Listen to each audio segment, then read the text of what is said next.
Hello, hello. Welcome to 365 Days with a Manifestor, day 15. Today I was out and I had a happen chance encounter with a prior client of mine, and it was really great to see her, and it offered me an opportunity to start talking about human design a little bit more, and we dug into her human design a little bit. It was just like an off-the-cuff chart reading, and we just had a really good time with it.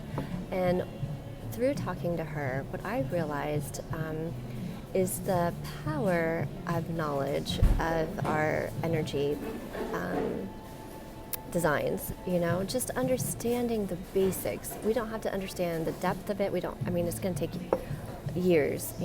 Ra has said it takes 7 years, right, to get to a place of fully experiencing your true self, which seems like an intense thing to do for 7 years. That's the experiment he suggests, is to do 7 years of experiment with human design.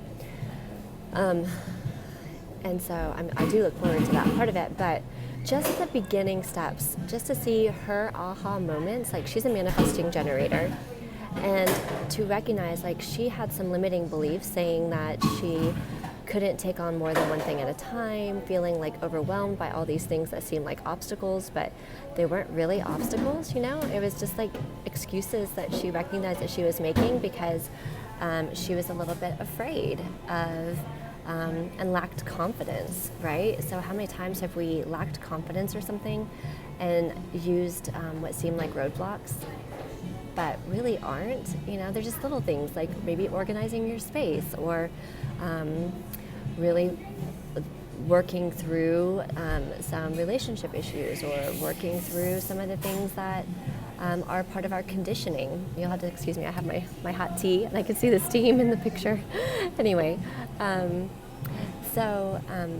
what it really just dawned on me today, again and again, I shouldn't say it just dawned on me because it happens every time, but this recognition of our true, authentic selves, and what a gift it is that human design can allow us to have clarity, like to shed our excuses. As a manifesting generator, she has a capability, and so does every manifesting generator out there, to thrive in a situation where there's a lot of things to do at one time.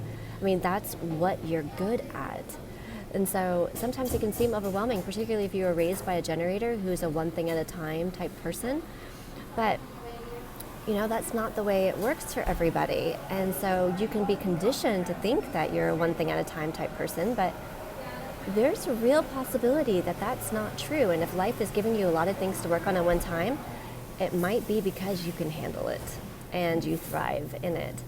And like for me, learning that as a manifestor, I am not meant to finish things, that I'm meant to start things and get things going and then turn them over to others to finish, was such a relief. I can't even begin to tell you. And you manifestors out there, you probably understand how that feels too, because growing up in a world of generators who are under the impression that you're supposed to start everything you finish because that's their MO, right? That's what they're built for. For me, I felt like such a failure constantly through life. And then when I recognized that that is not my superpower, that's not even something I'm supposed to do with my design. I'm not supposed to finish things. It just gives me permission to be me.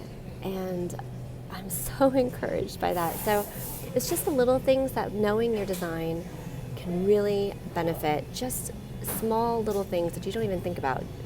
It can help you release programming, release conditioning, and become relaxed into your own energy system. So that was my little takeaway today, is just how meaningful it can be to understand just the basics of type and strategy and authority. So I'm really embracing today my manifestor self, my informing strategy, and my splenic authority, which told me to make this video right now. So I've listened, even though I'm kind of in a loud place.